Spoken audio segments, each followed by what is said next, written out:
국가의 존재 이유는 국민의 더 나은 삶을 만드는 것입니다. 국민의 더 나은 삶의 핵심은 바로 그 첫 번째 출발점은 바로 국민의 생명과 안전을 지키는 일이고, 생명과 안전을 지키는 일의 가장 핵심은 역시 안보, 그중에서도 군사 안보라고 할 수 있겠습니다. 한반도를 둘러싼 안보 상황이 참으로 심각하고 위중해지고 있습니다.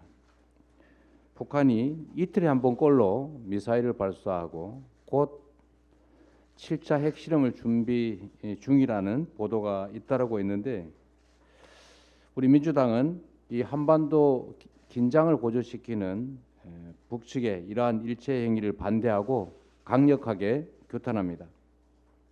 북한은 모든 도발을 즉각 중단하고 대화 테이블로 돌아와야 합니다. 윤석열 정부 역시도 이 위험천만한 전쟁 불사, 전쟁도 할 수 있다, 이런 태도를 버려야 합니다.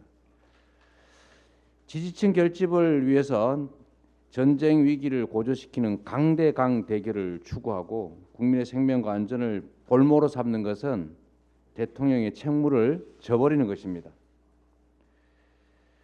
악화일로인 민생 경제를 외면하고 강경 일변도로 군사 대치를 고집하는 것은 평화와 민생 두 가지 다 망치는 길입니다. 한반도 평화와 민생 경제는 동전의 양면입니다. 평화가 곧 경제고 경제가 곧 평화입니다. 세계 6위의 국방력 그리고 굳건한 한미 동맹을 바탕으로 철통 같은 안보 태세를 유지하고 강대강 치킨 게임을 중단해야 됩니다. 위기 완화를 위해서 남북 상호간 합의 준수를 위해서 또 정착을 위해서도 노력해야 하고, 특히 대화 재개에 총력을 다해야 합니다. 특히 이 위기를 핑계로 일본을 한반도에 끌어들이는 자충수를 중단해야 합니다. 일본은 침략으로 대한민국을 수십 년간 약탈했던 나라이고 여전히 이 공세적 입장을 포기하거나 버리지 않고 있습니다. 여전히 독도를 자기 땅이라고 우기고 경제 침탈을 자행하고 위안부와 강제징용 문제에 대해서도 개선의 의지를 내비치지 않고 있습니다.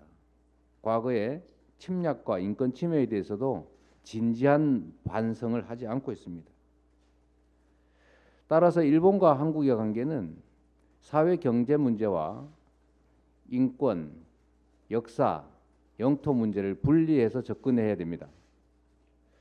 그런데 최근 윤석열 정부가 일본의 자위대를 독도 근해로 불러들여서 합동 실전 군사 훈련을 연이어서 강행하고 있습니다. 좌시할 수 없는 국방 참사이고 안보 자해 행위입니다. 대한민국이 일본 자위대를 정식 군대로 인정한다는 시그널을 줄 수가 있습니다. 그리고 한미일 군사 동맹으로 나아가는 징검다리가 될 수도 있습니다. 정식 군대로 일본 자위대가 인정받는 것은 일본의 우익 정부가 추구하는 핵심 과제입니다. 보통 국가화를 통해서 정식 군대로 인정받고 군사 대국화의 길로 가고자 하지 않습니까? 이거는 대한민국의 국익에 반하는 행위입니다. 그런데 일본 자위대를 정식 군대로 인정할 빌미가 될 수도 있고, 또 일본이 궁극적으로는 한반도에 개입할 수 있는 구실이 될 수 있는 이 한미일 합동 군사훈련, 그것도 실전 훈련을 대체 왜 최근에 갑자기 하는 겁니까? 도저히 납득하기가 어렵습니다. 일본과의 합동 군사훈련은 앞으로 북중러의 군사적 결속을 자극해서 한반도 냉전체제를 부활시킬 가능성이 높습니다. 이런 문제를 윤석열 정부에서 과연 고려했는지, 이 문제들을 다 감당할 수 있는지 되묻고 싶습니다. 대한민국의 안보는 국민의 생명과 대한민국의 국익을 위한 것이어야 합니다. 미국과 일본이 요구한다고 국익에 반하는 선택을 하는 것은 용납할 수 없는 일입니다. 이명박, 박근혜 정권이 밀실에서 강행했던 지소미아 문제부터 이번 윤석열 정부의 한미일 합동 실전 군사 훈련까지 이 보수 정권이 들어설 때마다 일본의 군사 이익을 뒷받침하는 행태가 반복되고 있습니다. 그 최종 결과가 한반도에 다시 일본의 어두운 그림자가 드리우게 되지 않을까, 그 결과를 만들어내지 않을까 심히 우려됩니다. 그리고 무엇보다 이러한 문제들을 지적을 하면 수용을 하는 것이 아니라 어김없이 시대착오적인 종북몰이 그리고 색깔론 공세를 펼치고 있습니다. 해방 이후에 친일파들이 했던 행태와 다를 바가 전혀 없습니다. 거듭 말씀드리지만 한반도의 평화와 민생 경제는 뗄 수 없는 관계입니다. 군사적인 대결과 전쟁의 위기가 커질수록 코리아 디스카운트가 심화되고 경제 충격이 더 커지는 것은 자명합니다. 그 피해는 고스란히 국민들에게 전가될 것입니다. 자신들의 정치적 공경을 벗어나자고 강대강 대결을 통해서 군사 대결 위기를 고조시키는 것은 국민과 역사에 죄를 짓는 것입니다. 전쟁 나도 상관없다, 전쟁도 불사한다, 이런 태도가 전쟁을 실제로 불러옵니다. 국가적 재앙인 일본과의 군사 동맹 우려에 대해서 대통령이 직접 국민께 소명하고 한미일 합동 실전 군사 훈련을 즉각 중단해야 합니다.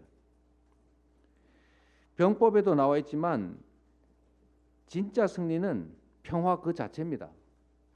싸워서 이기는 건 중책이고 싸워서 이기는 것은 하책입니다. 가장 좋은 정책은 싸우지 않아도 되는 상태를 유지하는 것, 평화. 두 번째가 싸우지 않고 이기는 것이고 싸워서 이기는 것은 하책입니다. 대량의 파괴와 살상이 있은 후에 이긴들 무엇하겠습니까? 그래서 누군가 이렇게 말합니다. 아무리 비싼 평화도 이긴 전쟁보다 낫다. 평화를 지키는 것이 가장 중요한 국가의 책무라는 것을 잊지 말아야 합니다. 우리 민주당은 윤석열 정부의 위험천만한 아마추어 안보 행보에서 국민과 나라를 지켜나가겠습니다. 오늘 최고의 전문가분들을 모셨습니다. 그리고 많은 조언을 듣겠습니다. 그리고 국민과 함께 이 안보의 위기, 전쟁의 위협으로부터 다시 평화의 길을 향해 나아갈 수 있는 길을 찾아보겠습니다. 고맙습니다.